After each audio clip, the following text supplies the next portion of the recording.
Bismillahirrahmanirrahim. Assalamualaikum warahmatullahi wabarakatuh. Pemirsa TV Masumi, pemirsa Matra 64, pemirsa Amat ini Channel. Kita jumpa lagi pada beberapa hari yang lalu, yaitu memperingati hari turun-turun kita memperingati hari buruh. Mudah-mudahan di hari ini kita selalu dilihat kekuatan, selalu berdoa diberikan kesehatan yang walafiat dapat yang hari buruh. Ini kita dapat melaksanakan tugas saudara kita baik pada salat individual, kita sebagai para keluarga dan maupun tugas-tugas kita yang sedang diberikan amanah dan jabat ya kan jabat di berbagai macam sektor dan sebagainya.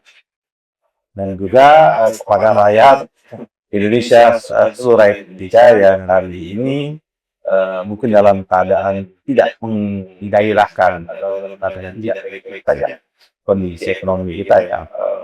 Hari ini beberapa hari ini ya kemarin ditutup perdagangan kita di wilayah perdagangan mata uang ya, uang terjatuh betul ya. Dan jatuh yang terpanjang ada Republik ini tertinggi luar biasa. $1 itu sudah menembus angka yang tercatat 11.300 ya. Ini hampir mendekati angka Rp20.000. Kita sama-sama mengetahui kalau angka Rp20.000 itu akan kembali memori kita pada tahun 98. Itu tatkala Indonesia jatuh ya, bangun dan terjadi penggantian kepemimpinan Presiden sama yang dari Pak Harto pada rezim reformasi. Artinya udah puluhan tahun dari reformasi ini yang mengapa dari mengelola Republik ini dan tidak juga menambah kebaikan dan tidak bakat ini kita semangat ini terseok-seok ya dalam berbagai macam sektor ya. Industri kita mengalami kemunduran yang luar biasa di industrialisasi ya. Pada zamannya Pak Harto kita cuma membanggakan punya industri strategis kita punya terusir.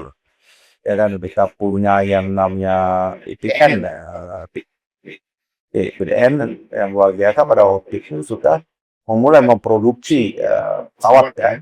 Yang walaupun belum sampai yang baru sudah tapi kita sudah mengambil langkah yang itu cukup kompleks saya seperti itu.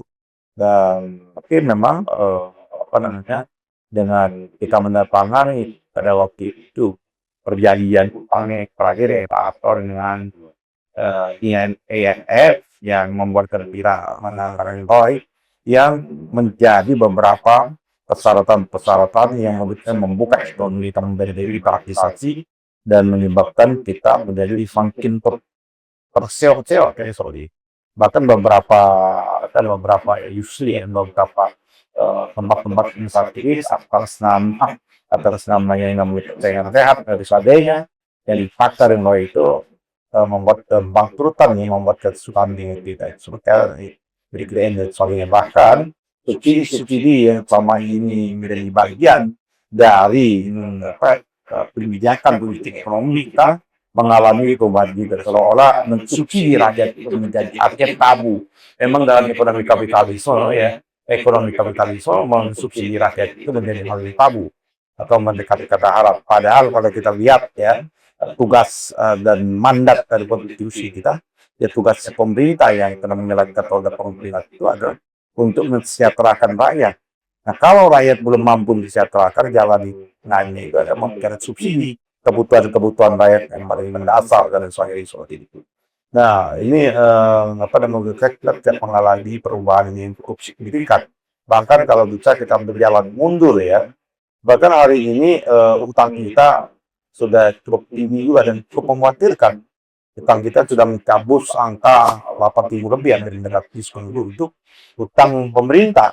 Dan utang pemerintah ini memang dihasilkan diproduksi kalau mengistilahkan dihasilkan 10 tahun pemerintah Jokowi karena dia melakukan pembangunan yang kadang-kadang dengan dor-doran di luar biasa karena mau mendapatkan predikat sebagai bapak infrastruktur dan lain sebagainya tapi tanpa studi kelihatan yang cukup kuat apakah kita mampu ya kan dalam rangka membangun dengan menggunakan skema apalagi skema utang apakah kita mampu ya dan untuk menyelesaikan proyek-proyek itu menjadi proyek-proyek yang bermasalah akan diurus dari yang itu menurut saya kita agak gagal dalam konteks itu. Juga parlemen kita juga tidak melakukan pengawasan yang cukup signifikan, yang seharusnya menjadi wasit tersendiri adalah pemerintah mencoba untuk melakukan pembangunan infrastruktur dan lain sebagainya. Saya kira apa yang dilakukan apa di rejim Jokowi sebelum ternyata belum membawa dampak positif, belum membawa dampak membuat kemajuan bangsa kita ini, bahkan menimbulkan beban bagi anti generasi sekarang, kan generasi yang akan datang. Sekali. Saya kira kita harus ya sebagai bentuk pertanggungjawaban moral, ada pertanggungjawaban nilai tetap perlu yang namanya dapat evaluasi total, dilakukan yang namanya audit total, dan harus diminta pertanggungjawaban.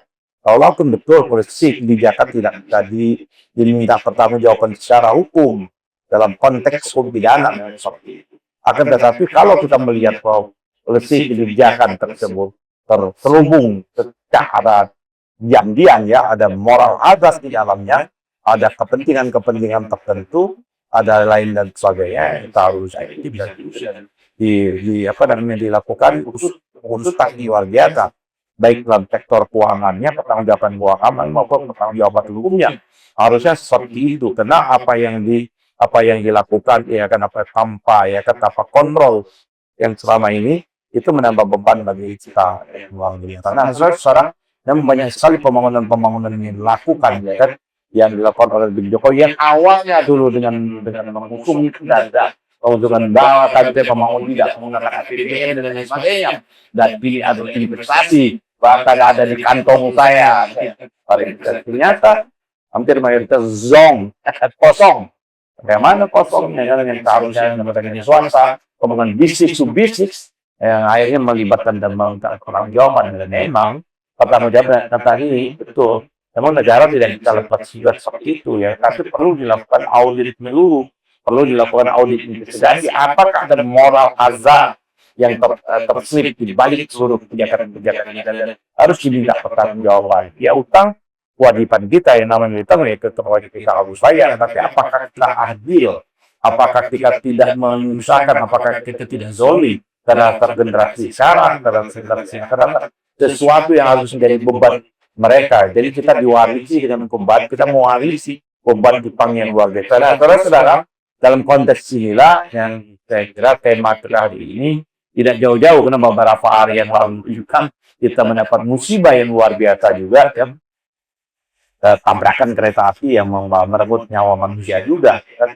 Berapa banyak yang nyawa manusia saya belum yang pakai kaki sepeda juga menimbulkan polemik karena ada pernyataan walaupun menterinya sudah meminta maaf, tapi saya kira memang harusnya ya pejabat publik, menteri apalagi dan sebelum mengeluarkan pernyataan harus memang dihayati, harus direnung apakah pernyataan saya ini tidak melukai perasaan rakyat atau tidak membuat kegaduhan semakin gaduh seperti itu harusnya.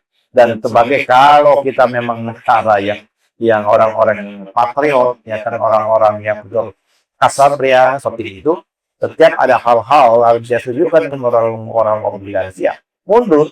Jalan salah satu bentuk pertanggungjawabannya itu ya harus mundur, harusnya ya harusnya memang termasuk andai walaupun tidak secara langsung, secara tidak langsung ini adalah kesalahan bahwa direktur PT KAI atau menteri keuangan, tapi salah satu bentuk wujud dari pertanggungjawaban moral yang menurut saya menjadi hilang dalam beberapa dekade ini adalah mundur dari jabatan. Bagaimana mau mundur mencari jabatan itu susah kan? Itu ada juga yang berburu jabatan, dan jabatan itu sudah dipegang mau dilepas dulu. Tayang bro mau dilepas seperti ini. Nah, saudara-saudara, kembali lagi dengan apa yang telah dicanangkan pada waktu itu sudah melakukan kritik juga. Awas, saya kan kritik kereta api cepat bus, ya kan, Bandung, Jawa Barat, walaupun belum sampai Bandung juga pada larang. Jakarta itu, apakah itu memang sudah layak dilakukan dengan jaraknya pendek, dan transportasi lainnya juga ada, jalan tol itu dan lain sebagainya, memang jarak tempuhnya juga tidak waktu yang cukup lama ya seperti itu. Nah, apalagi sekarang ada niat ingin memperpanjang yang namanya kereta api. Saya setuju ya, sebagai negara yang modern, sebagai negara yang maju, kita memang sudah ketertinggalan dalam rangka membangun kereta api cepat. Ya, di mana-mana di Jepang, di Cina, yang negara-negara itu tidak punya yang jarak jauh atau kereta api cepat. tapi memang kita harus yang bagaimana pola pembangunan proyek kereta api cepat itu memang harusnya dipikirkan secara matang, ya kan, yang tidak menimbulkan yang namanya persoalan-persoalan di kemudian hari. Nah, saudara, apa yang dijanjikan ternyata janji tinggal janji, ya kan, harusnya diminta pertanggungjawaban, ya kan, ya Pak Jokowi ya, yang sebagai presiden yang pada waktu itu memaksakan betul kehendaknya tanpa melakukan studi. Apalagi kalau kita lihat nih, memang dari awal ada bermasalah. Siapa yang melakukan studi kelayakan? Kita sama-sama mengetahui proyek kereta api cepat ini kan pada awalnya yang melakukan studi kelayakan itu pemerintah Jepang, ya. Jepang. Tapi sekonyong-konyong ya kan pemenang bendera atau diberikan adalah kepada China seperti itu. Nah, ini juga kena janji dari China akan lebih murah, dating dari Asian, ternyata faktanya terjadi lompatan itu. Saudara-saudara, kalau kita melihat yang lalu ya, yang lalu sudah kritik cukup banyak, kenapa cukup banyak, nanti kan yang namanya kebijakan kan keputusan tetap ada pada pemerintah kan yang melaksanakan ini. Jadi memang apa yang dilakukan ya ibarat beriakan kita masuk kuping kiri bukan keluar kuping kanan, masuk kuping kiri keluar kuping kiri. Jadi mental ya kan seluruh masukan gitu. Tidak memang ada perilaku ya akhir-akhir ini pejabat publik ini kalau dikritik sedemikian rupa bukan menjadi sebagai bahan renungan ya kan, agar sebagai bahan renungan, tapi menjadi seolah-olah mereka terganggu ya kan kenyamanannya dan sebagainya. Jadi kadang-kadang menyuarakan kata-kata meresponnya juga tidak bijak, bahkan meresponnya keliru menurut saya. Dan terkait sering ada ya kita baru dengar juga kata-kata itu yang sebagainya, Indonesia kabur dan sebagainya, bahkan dilawan dengan apa yang kabur, bukan matamu yang kabur, lari saja ya kan, lari saja ke Yaman. Saya kira itu tidak tepat ya sebagai negarawan, sebagai pejabat yang diberikan amanah oleh rakyat merespon hal-hal yang seperti itu. Nah, saudara, kembali lagi kita fokus pada kita ini. Saudara-saudara, proyek kereta api cepat ini ya kan dalam beberapa menit saya sudah membaca berbagai macam ya literasi, literatur memang ya kan yang awalnya itu adalah dalam rangka bisnis to bisnis ya kan, tapi ternyata menjadi tanggung jawab kita. Coba kita lihat ya pendanaannya ya, pola sim pendanaannya ini memang proyek kalau kita angkat angka ya 100%, memang itu dilaksanakan sebuah perusahaan patungan ya antara PT Kereta Api Cepat Indonesia dengan China dengan menjadi PT KCIT ya. Itu nilai angkanya cukup fantastis. Dari angka tersebut memang 75% ya, 75% yang dibiayai oleh perusahaan patungan ini, 25% ya kan investasi. Jadi nilai proyek itu dari awalnya proyek itu angkanya sekitar 7,2 miliar US dollar ya. Terus terjadi pembengkakan menjadi 8,4 ya, sekitar lebih kurang 8,4. Jadi berapa? 1,2 miliar dolar ya terjadi pembengkakan yang katanya pada waktu itu ada lema ternyata terjadi pembengkakan. Ini lebih kurang kalau kita ikut kalender tadi terputusan ya. Putusan ini dengan kurs di sebelum 17.000 dunia ya. Sebelum 17.000 ya sekitar 120 triliun lebih. 120 triliun. Nah, ini adalah skemanya memang equity-nya itu 25%, 75%-nya adalah perusahaan ya, KCIT, yang 60%-nya adalah BTKI. Nah, ini yang menjadi persoalannya sekarang beberapa tahun sudah menjadi tanggung jawab untuk membayar utang dan cicilannya. Itu cukup luar biasa. Membayar utang dan cicilannya itu per tahun ya. Utang cicilan dan bunga per tahun itu 1,2. Yang dulunya kita harap yang membayar ini adalah proyek ini adalah yaitu ya KAI atau perusahaan ini PT KCIT yang berkewajiban untuk harus membayar, bukan dibebankan pada APBN atau diambil dari APBN seperti itu. Nah, saya ingat betul pada waktu itu, pada awal mulainya almarhum ekonomi kita Bang Faisal Basri yang sudah mengkritik tajam seperti itu ya. Tapi ya kritik tinggal kritik di barat tetap wilayah, di ngomong tak tetap berlalu seperti itu. Nah, saudara-saudaraku semuanya yang saya hormati, jadi ini dari yang antara tadi kalau kita lihat 1,2 T ya per tahun itu lebih kurang ya 3,1% atau 3,4% dari total cost yang dikeluarkan lebih kurang 120 triliun tersebut. Nah, pokok persoalannya adalah ini menjadi beban. Kenapa pertanyaannya? Kenapa harus APBN? Ya kan, yang harus bahkan Presiden Prabowo ya, kayak pemerintah harus bertanggung jawab. Kita tidak menafikan pertanggungjawaban tentang utang ya utang. Ya ini. Tapi kenapa tidak dilakukan evaluasi? Kenapa tidak dilakukan audit dulu secara menyeluruh? Baru setelah itu, kalau langkah pemerintah mengenai itu sikap. Tapi tanpa didahului dengan yang namanya audit, investigasi menyeluruh, audit pembangunannya, audit semuanya, dan semuanya yang bertanggung jawab dipanggil dan diperiksa, baru setelah itu akan bertanggung jawaban. Tapi tidak akan Presiden Prabowo langsung mengambil beban yang dibebankan oleh pemerintah Jokowi. Saya kira beban yang luar biasa. Nah, saudara-saudara, apa yang dilakukan awalnya kalau kita lihat pada waktu Pak Purbaya ya, baru dilantik, baru berani juga mempersoalkan tidak ada. Lu yang utang, gue yang mau bayar. Nah, ini kata-kata pada waktu itu. Tapi ya, kita sama-sama mengetahui Pak Purbaya ini sekedar menteri. Menteri adalah pembantu presiden. Kalau presidennya sudah berkehendak, ya menteri harus mengamankan apa yang diinginkan oleh presiden. Itu dengan melakukan upaya. Kita lihat ya, Menteri Keuangan DKI ini beberapa kali statement-statementnya yang menyatakan pemerintah harus membayar melalui skema APBN tersebut. Nah, saudara-saudara, yang menjadi persoalan saya sesungguhnya, persoalan kita, kenapa tidak saja, ya kan, karena kalau kita mau lihat dari kata cepatnya BUMN kita yang dulu di bawah Kementerian BUMN, sekarang ya kan di bawah yang namanya Dana Negara ya kan. Kan untung yang selama ini untung BUMN kita yang besar ya, untung-untungnya BUMN kita yang besar itu dimasukkan menjadi pendapatan negara pada pajak. Sekarang ini kan tidak lagi, itu langsung dimasukkan sebagai penyertaan modal ke yang namanya Dana Negara. Harusnya Dana Negara, jadi Dana Negara tidak hanya menerima uang cash atau keuntungan itu menerima cash money atau apakah namanya yang lain cash.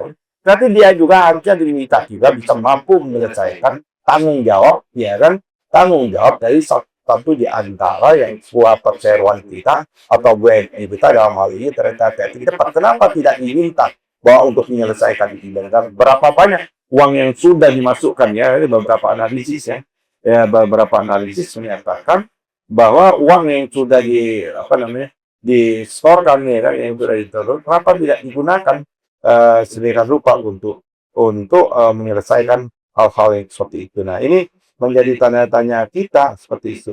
Kenapa hal ini menjadi beban kita terus-menerus seperti itu. Jadi harusnya ya kan Dana Negara dividen investitor itu kalau kita lihat ya, dividen ini ada dari pendapat Direktur Research Banking Institute ya, Andri Perdana pernah mengungkapkan beberapa waktu yang lalu ya, pada bulan Februari yang lalu, 2 bulan yang lalu, pada tanggal 11 ya, dia menyatakan dividen adalah laba bersih perusahaan yang dibagikan untuk umum yang sama. Dalam hal ini, pemerintah Indonesia sebagai imbalan Dana Negara sudah memiliki modal. Andri menjelaskan, sebelum adanya Dana Negara, dividen itu disetor langsung APBN. Yang tadi saya kemukakan sebagai pendapatan negara bukan pajak. Tercatat total dividen BUMN 2024 85 triliun. Jadi keuntungan BUMN itu sekitar 85 triliun. Nah, 85 triliun ini kalau ada uangnya ada di Dana Negara, kalau cicilan utang dan cicilan utang dan bunganya hanya 1,2 triliun ya tadi kalau kita lihat per tahun, dan jadi nilainya kecil sekali. Jadi 80 dan tidak mengurangi skema yang ada di APBN kita. Kenapa tidak? Kalau begitu kita tanya, ini kan tahun 2024, belum tahun 2025 kan? Tahun 2025 berapa keuntungan BUMN itu? Kita anggap aja kalau dia sekitarnya sama berarti sekitar 170 triliun yang ada yang dikelola oleh yang namanya Dana Negara tersebut. Persoalannya di mana uang itu? Bahkan yang menurut saya ada beberapa yang saya belum mendapatkan data yang jelas, tapi ada beberapa yang saya dengar, bahkan Dana Negara ini ya kan melalui Rosan, mau tidak salah ya, melalui Rosan menanamkan ya dalam konteks Mikarta ya dalam Indonesia itu ya, Liko ya, yang cukup bukan Liko apa Prayogo itu saya lupa. Nah, ini saya tidak ingin ya, tapi ada entitas swasta. Saya ralat lagi, saya tidak belum pasti ya. Saya kemarin saya dengar apakah yang tadi saya sebut, oleh karena itu saya tidak ingin nanti salah ya. paling tidak yang jelas harus ada entitas korporasi swasta yang mendapatkan luar biasa, ya kan, dana dari dana antara ini. Terus kenapa harus didapatkan? Kenapa mereka harus mendapatkan? Dulu kan pernah kita persoalkan juga, dan ada yang namanya Chandra Asih yang akan mendapatkan gelontoran dari dana antara ini. Persoalannya, kenapa harus korporasi swasta? Kenapa tidak BUMN kita? Ada kepentingan apa dengan pihak swasta ini? Selalu mendapatkan yang namanya keuntungan, selalu mendapatkan privilege tertentu. Nah, kenapa tidak yang namanya uang ini sebesar ini supaya tidak membebani yang namanya utang, maksudnya mengurangi proyek APBN kita, kantong APBN kita? Kenapa tidak dibayarkan kan 1,2 triliun kan dibandingkan dengan dana yang ada yang sudah disetorkan itu yang berjumlah hampir 85 triliun, ya, 85 triliun itu di 2024 plus di 2025, kalau kita ambil pukul rata sama berarti sudah ada sekitar 170 triliun. Nah, 170 triliun itu kemana uang itu? Yang auditnya memang kena ini diambil kena tidak lagi komparasi dan memang udah mulai adanya harta kekayaan negara yang sudah dipisah, yang BPK tidak punya otoritas, tidak punya kewenangan untuk menembus. Ini jangan-jangan memang prakteknya yang dibuat sedemikian juga supaya memang BPK tidak masuk. Kalau ini memang kejahatan yang sudah terencana yang luar biasa. Oleh karena itu, motif itu bisa tembus, itu yang disebut dengan reparation motion. Nah, saudara-saudara,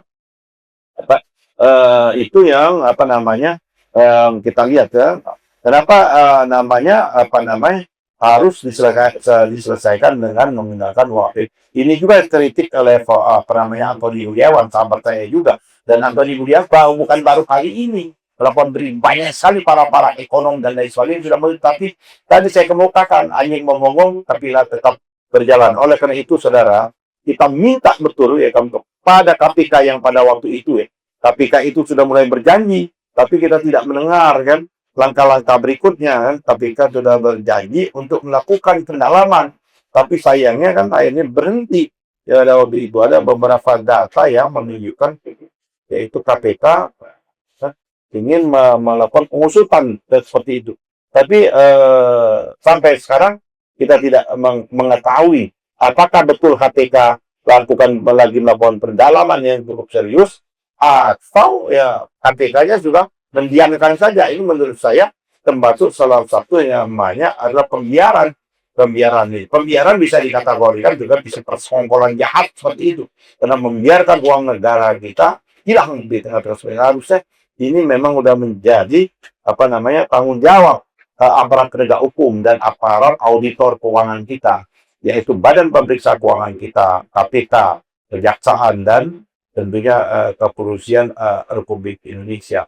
Nah, jadi saudara-saudaraku, ya kan, kita yang kita tenggarai betul itu, sebagaimana yang disinyalmen oleh para peneliti kebijakan publik serius, ya. Memang Wahyudi Askar juga menyatakan ini ada kecenderungan terjadi moral hazard seperti itu. Terjadi moral hazard. Kenapa?